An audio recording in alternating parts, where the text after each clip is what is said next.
Welcome back to the unofficial Squarespace Entrepreneur Podcast. My name is Amari Harabin, and if this is your first time listening, this show is all about building a business on Squarespace, especially businesses that serve the users of Squarespace. So if that sounds like you, then you're in the right place. Today, I want to talk about you and your story. And I want to encourage you in it, wherever you may be, because what I've found to be true for myself, and I imagine this will be true for you, is that your story is your greatest asset. Your story is your greatest asset. And I had this realization some time ago now, when I was at a very low point in my story. And I my Squarespace business, it was growing, I was doing well. But I was starting to tire of something that I hadn't signed up for. And so when I started this Squarespace business, my goal was to have some kind of digital product that I was selling that would allow me time freedom and lifestyle freedom to be the kind of dad and father and creative that I wanted to be. And when I realized that I wasn't getting, I wasn't moving in that direction, I was like, okay, well, I've got to do a U-turn. And so I had clients. I had one client who had a product, and I was doing the marketing, all the marketing and support for this particular business for a few months, and I was able to really help grow that business. And I thought, all right, well, if I can, I've validated the skill set, right? Like I know what it takes to take a product on the internet from no sales to lots of sales, right? I've got that, but I don't have a product of my own. And so I remember I unplugged, I let go of the client work because I'm like, I got to be able to do this for myself. I let go of uh, trying to uh, customize Squarespace websites because I remember I had a client who it just kept going on and on, and I was like, I cannot do this anymore. I'm not. This isn't even like the skill set that I'm trying to refine.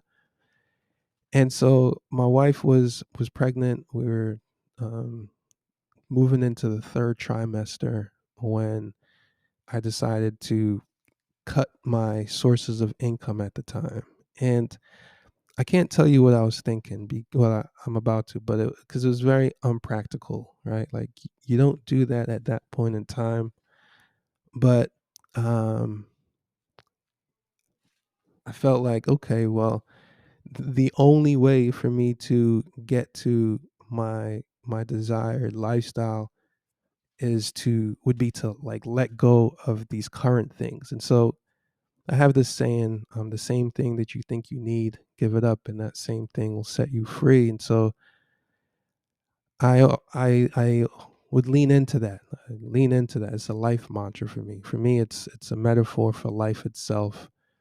And so I was leaning into it at that point in time, leaning into my faith and belief that if I could create a product for myself, then I would be able to, accomplish these online business goals that I had set out to achieve. And within a couple of months, the effects started to happen. The lights got cut. Didn't have any more internet. Um, I'm now a month late on the rent, and I'm like, oh crap! I'm gonna have to go back to work at this point. I remember my friend, he was working for a company that had hired another friend of ours who was in finance, and he was an engineer. And so I thought, all right, well, if they're willing to hire my finance friend, they got to hire me. I've got an engineering background as well. So I remember putting my suit back on and kind of surrendering and saying, you know what, I gave it a try. I put my all in, and now it's time to go get a salary again. And I remember like looking forward to it. It felt like, okay, buy myself some time. I can rest. I can, I could just go to work. I had a 2-year-old son. My wife was about to have our second daughter. This now I was thinking practically. Again, it took me 6 weeks to put my practical thinking cap back on. So I went to the interview, and my suit was a little baggier than it had been the last time I wore it. And I sat down. My friend was looked at me a little suspiciously because he had this clean cut beard, and I was still very scruffy in my beard. And he was like, whatever. So anyway, I'm sitting in front of Jim, and he's got my resume in front of him, and I felt pretty good about the resume because it told my story and truth. There was a bachelor's in engineering, mechanical engineering, and then there's a master's in marketing and technology innovation. And then there's a 3.5 years of varied work experience in a leadership development program, different kind of assorted engineering roles. And then there was the segment of, me going off to start my own one-man marketing shop.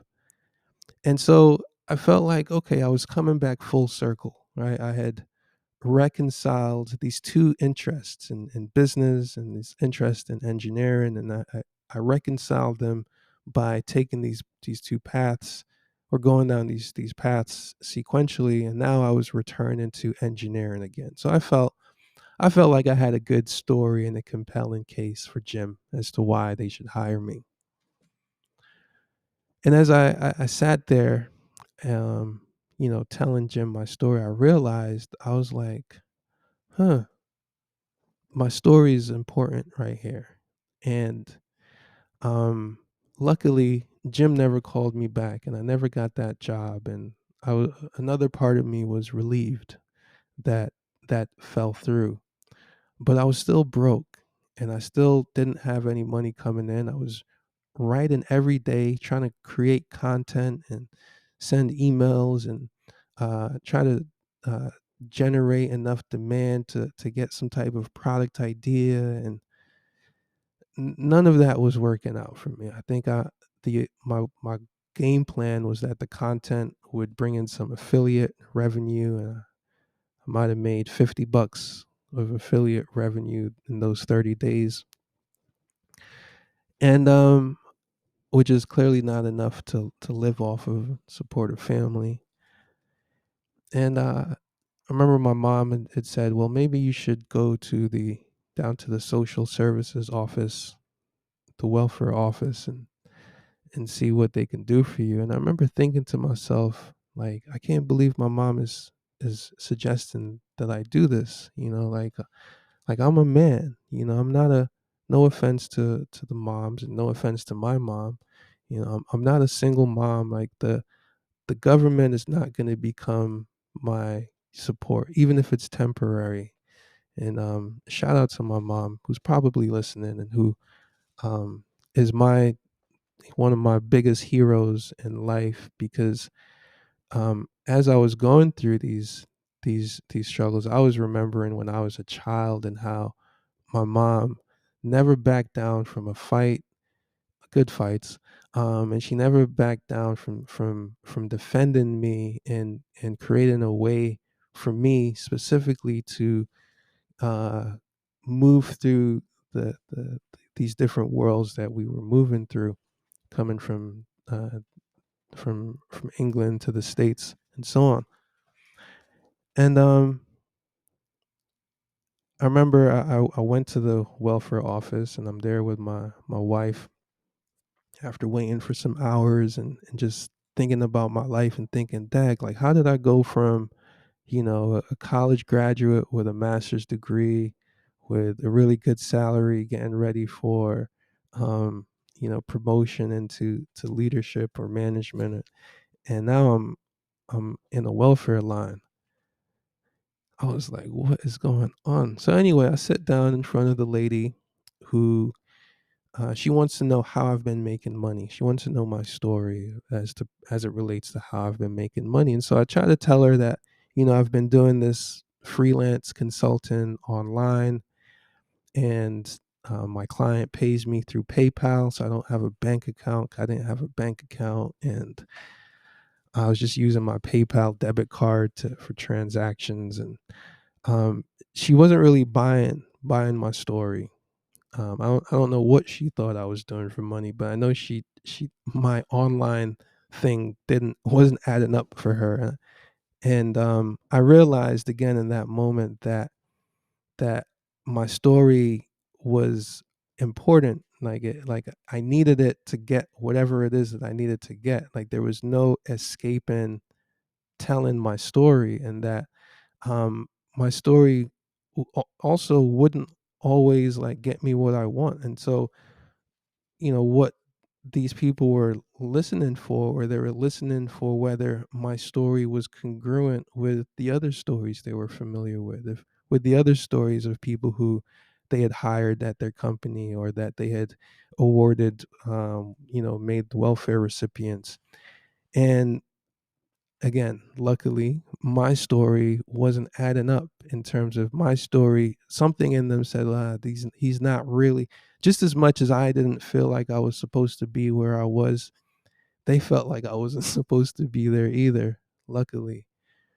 So I remember we walked home from the welfare office that day, and I decided to myself, man, I'm glad they're not giving me nothing, because I don't want it anyway. This is my rite of passage to figure out. And again, I had been writing, thinking that like I could create content to bring in affiliate revenue, but I was also writing my story. And again, there's no other income coming in. So I decided to pre-sell what I was writing, the story that I was writing. It was called The Corporate Dropout, the story of the corporate dropout. And I went on my phone, and I would sit in um, the passageway exit out of my building, because I was able to get Wi-Fi from our next door, from the business next door. And so I would do, I would sit next to the business next door in order to get Wi-Fi. And I would message my friends or people in my Facebook contact list, and I'd say, hey, I'm working on this book that I'm pre-selling for $10, and I send them the link to my PayPal.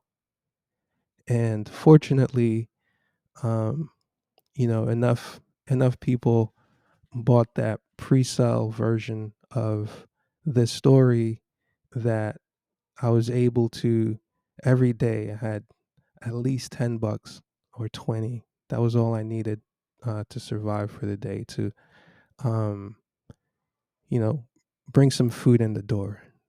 Because the worst moments is when you come home and your pockets are just empty, and you don't have any food. Oh my gosh! As a young dad, with a family to support, and so those $10 pre-sales, was me selling the only thing that I had left, which was my story. And my experience had told me that the story is what I would need to get to whatever the next thing is. Like there's no juncture or portal in life where there's not someone waiting to hear your story, waiting to hear if it adds up to what's behind the door that they have.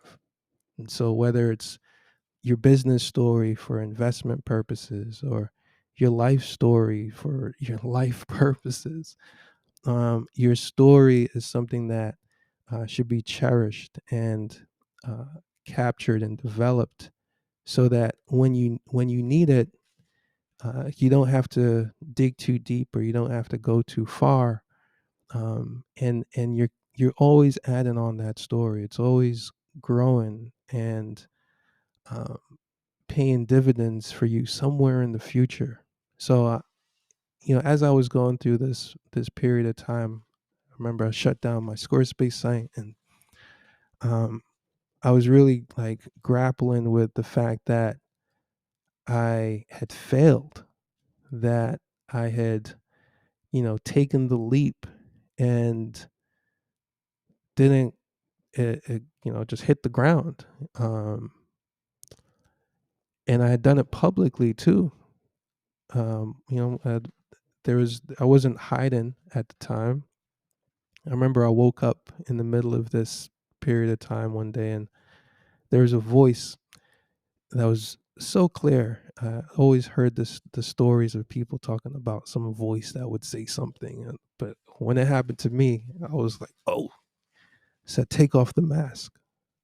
And I got up out the bed, and I was like, "Yo, am I bugging? Am I dreaming? Like, is this for real?" And then I heard it again. Take off the mask. And it was serious. So I rushed to my desk, and I didn't know what that meant, but I started writing it, and I started writing my story. I went back as early as I possibly could, and I started writing, and I realized what I was doing was I was taking off the mask for myself. There was no one who was going to read what I wrote at that time, but I needed to see myself as myself, for myself, by myself.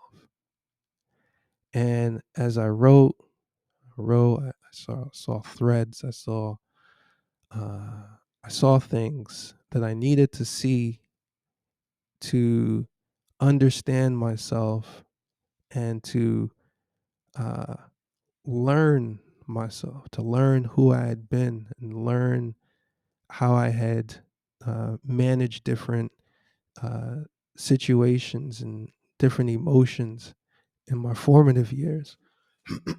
And as I did that, it brought me up to speed with where I was. And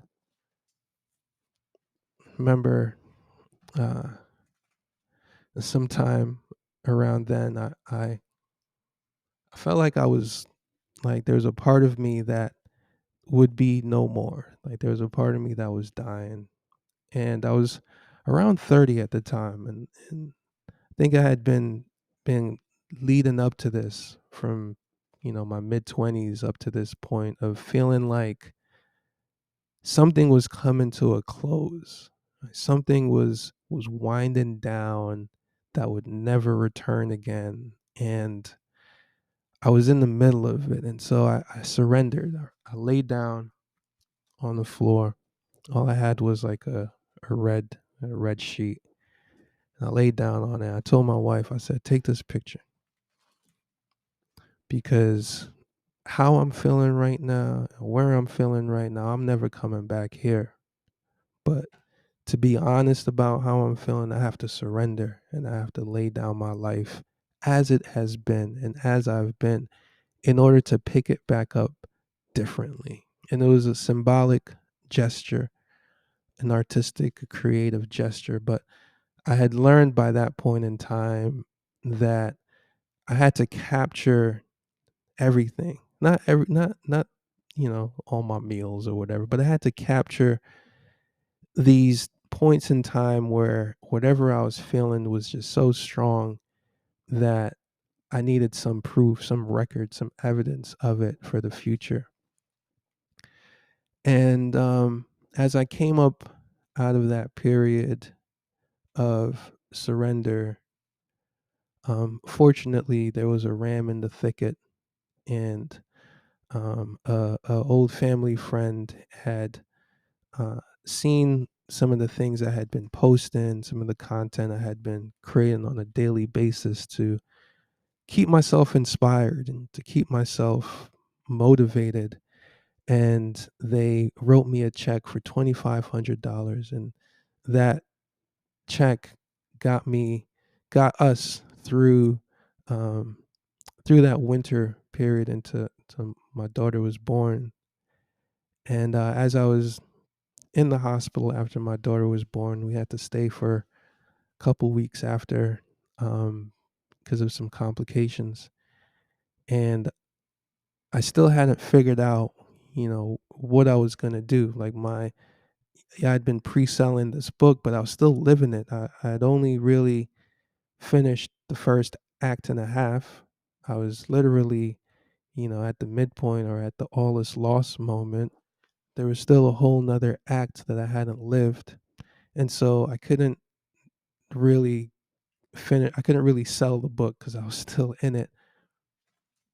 But I had surrendered that, okay, well, I'll be a writer now, and I'll just like uh, be a waiter or whatever it is that like writers do. I was like, I'm gonna do that. So I was delivered pizzas for a little bit um, during that time when my daughter was just a month or two old. And then one day, I got an email in my inbox from someone who they needed a Squarespace website again, and I hadn't gotten one of those emails in a few months.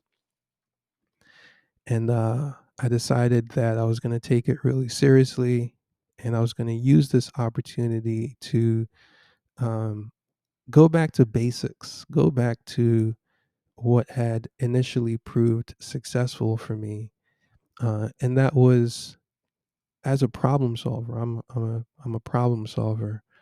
Um, I'm not necessarily a designer or a developer. Those are skills that I employ if it helps me to solve a problem.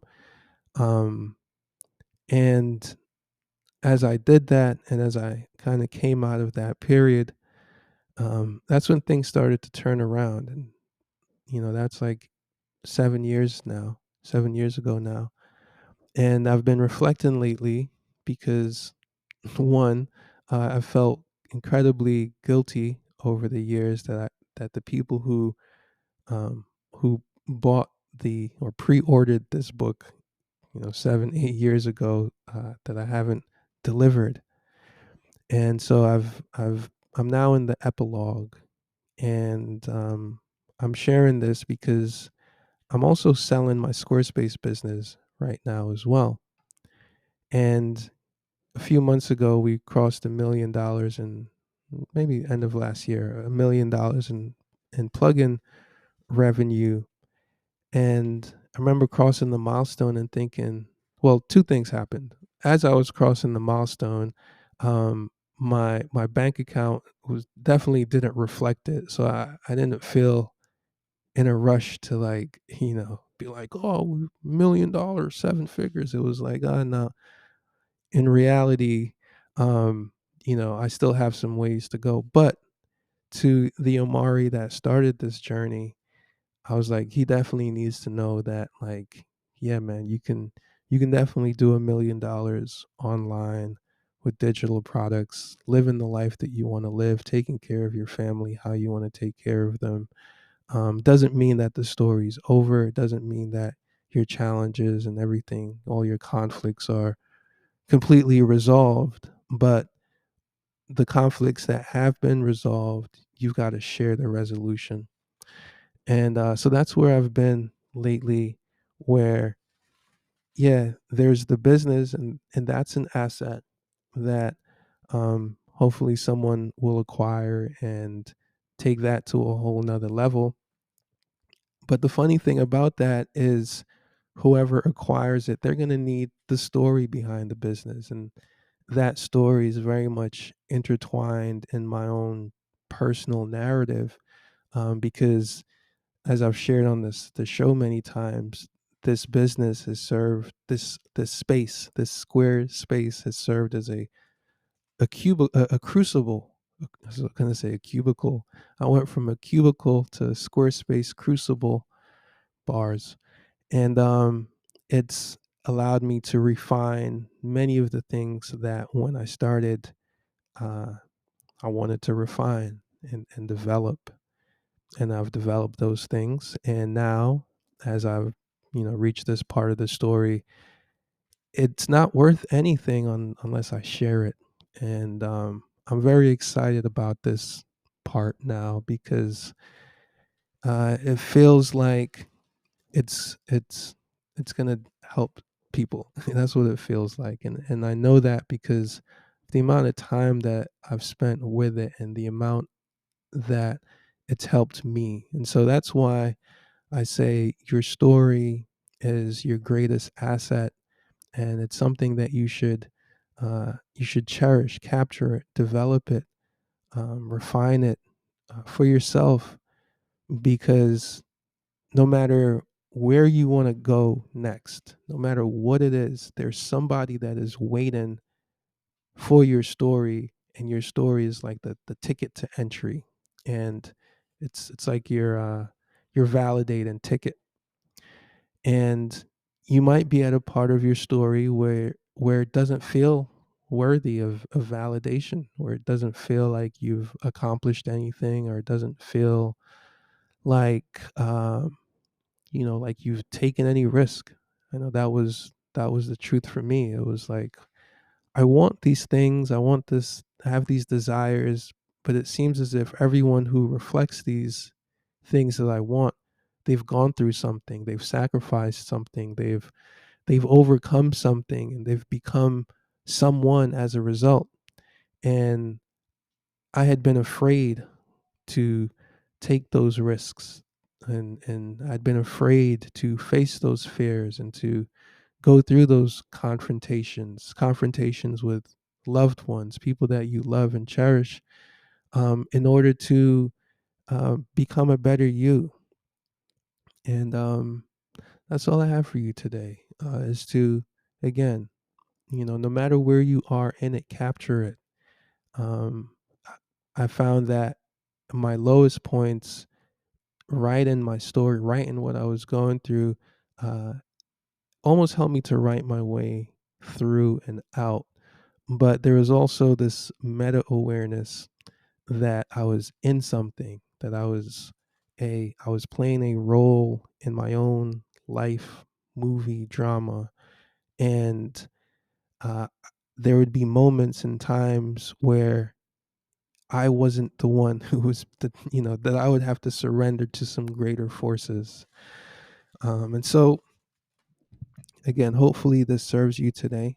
If you are interested in the story of the corporate dropout, which is this memoir I've just been sharing, parts I've been sharing with you, then go to omariharibin.com. I've got this new email list that I've started over there. It says new list, who this. So just, put your email in, and you'll hear from me via email with updates on this memoir. But back to you. Back to you. Um,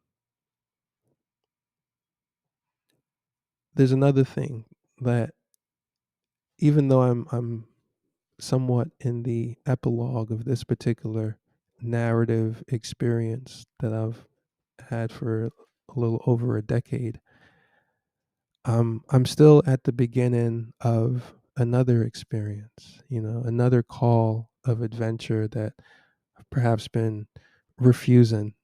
um, and in another, narrative, I'm now a reluctant hero, someone who's been kind of sitting with their boon for a while.